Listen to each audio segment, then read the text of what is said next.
Hello friends, आज हम एक क्वेश्चन सॉल्व करेंगे जो कि स्ट्रेट लाइन मेथड पर बेस है।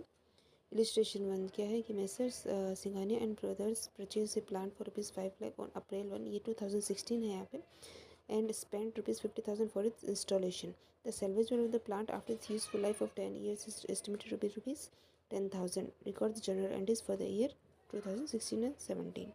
ओके, तो अब इसका पहले एंट्री क्या होगा, आपने प्लांट परचेज किया है, ओके, 5 lakhs में, और पेमेंट किया है बैंक से। तो जब भी कोई एसेट इंक्रीज़ होती है तो क्या डेबिट हो जाती है, बिकॉज एसेट अकाउंट हमेशा डेबिट होता है, तो इंक्रीज़ होगी तो एसेट डेबिट हो जाएगी। यहाँ पे एसेट क्या है, प्लांट, तो प्लांट अकाउंट डेबिट टू। एक एसेट क्रेडिट होगी, क्यों, क्योंकि हमने बैंक से पेमेंट किया तो बैंक बैलेंस कम हो जाएगा। जब एसेट रिड्यूस होती है तो क्या क्रेडिट हो जाता है, तो एंट्री क्या होगी, plant account debit to bank account ₹5 lakh. ये होगी 1 अप्रैल 2016 को। ये देखिए 1 अप्रैल 2016 को plant account debit to bank account ₹5 lakh. Second entry है कि 50,000 पे इंस्टॉलेशन में लगाए। इंस्टॉलेशन प्लांट का हुआ है तो ये प्लांट की कॉस्ट में ही ऐड होगा, तो एंट्री सेम वही, प्लांट एसेट इंक्रीज हो रही है 50,000 की और बैंक बैलेंस रिड्यूस हो रहा है, तो plant account debit to bank account ₹50,000। ये देखिए, आई होप ये दोनों एंट्री आपको समझ में आ गई है।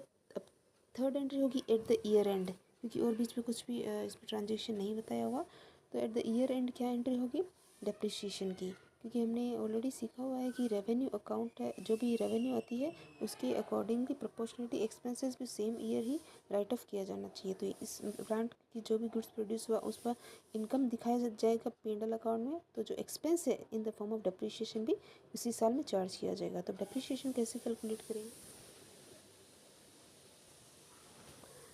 ये देखिए, सबसे पहले हम यहाँ पे कॉस्ट ले लेंगे ₹5 लाख। उसके बाद हम इसमें इंस्टॉलेशन चार्जेस ऐड करेंगे 50,000, टोटल कॉस्ट कितनी हो जाएगी, 5,50,000। उसके बाद में इसमें बोला गया है कि at the end of the 10 year हमें मशीन को बेचने से 10,000 रुपये मिलेंगे, तो 10,000 रुपये माइनस कर देंगे।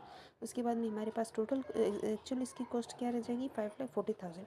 अब हमें इसको 10, क्योंकि इसकी यूज़फुल लाइफ 10 साल है, तो हमें 10 साल में इसको डिवाइड करना है, तो डिवाइड कर देंगे 5,40,000 डिवाइड बाई 10, तो एक ईयर में इसका कितना एलोकेट होगा एक्सपेंसेस, 54,000।